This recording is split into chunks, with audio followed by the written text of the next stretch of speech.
नमस्कार मित्रांनो, स्वागत आहे तुमचं आताच्या ब्रेकिंग न्यूजमध्ये. मित्रांनो, राज्यातील प्रमुख शहरांमध्ये उष्णतेसोबतच सध्या महागाईचा तडाखा जाणवतोय. एका बाजूला निसर्गाचा कोप आणि दुसऱ्या बाजूला वाढलेल्या इंधन दरांमुळे सर्वसामान्यांचं जगणं कठीण झालंय. मे महिन्याच्या सुरुवातीलाच उन्हाची तीव्रता प्रचंड वाढल्यानं शेतातच पालेभाज्या कोमेजून जात आहेत, ज्याचा थेट परिणाम बाजारातील आवक आणि दरांवरती झालेला आहे. पुणे, पिंपरी चिंचवड, मुंबई, नाशिक, नागपूर या शहरांमध्ये मंडईमध्ये पालेभाज्या आणि फळभाज्यांच्या दरामध्ये मोठी वाढ पाहायला मिळाली. कोथिंबीर, मेथी आणि मुळ्यासारख्या रोजच्या जेवणातील भाज्यांचे दर गगनाला भिडलेत. वाटाणा जो आधी 90 ते 100 रुपये होता, तो आता 140 रुपयांपर्यंत पोहोचलाय, तर हिरवी मिरची 70 रुपये प्रति किलो झाली आहे.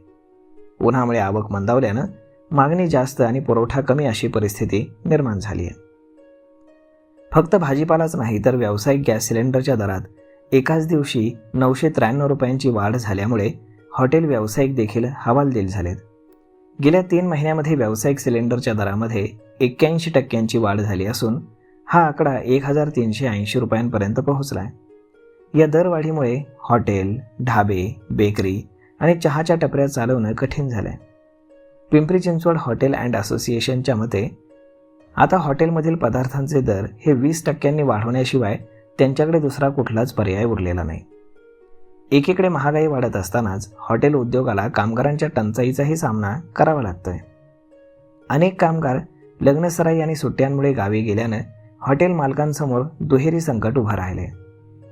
तसेच गॅस सिलेंडरचा पुरवठा देखील सध्या 20% मर्यादित असल्यानं व्यावसायिकांना त्यासाठी देखील धावपळ करावी लागते.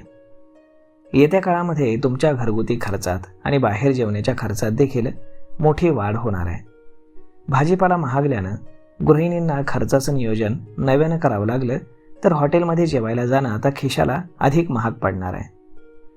तर उन्हाळ्यामुळे लिंबू, कलिंगड यासारख्या वस्तूंना देखील मागणी आली असून त्यांचे भाव हे वाढलेलेच राहतील. तर मग मित्रांनो, अशा पद्धतीनं आता मोठा मिरचीचा ठसका आणि गॅसचा चटका अशातलाच प्रकार म्हणावा लागेल आणि हॉटेलमध्ये खाणं देखील आता महाग झाल्याचं पाहायला मिळतंय. तर मग मित्रांनो, यावरती आपलं मत काय हे तुम्ही आम्हाला कमेंट करून नक्कीच सांगा. आणि जर हा व्हिडिओ तुम्हाला आवडला असेल तर आपल्या जवळच्या मित्रमंडळींसोबत देखील हा व्हिडिओ तुम्ही शेअर करायला विसरू नका. धन्यवाद.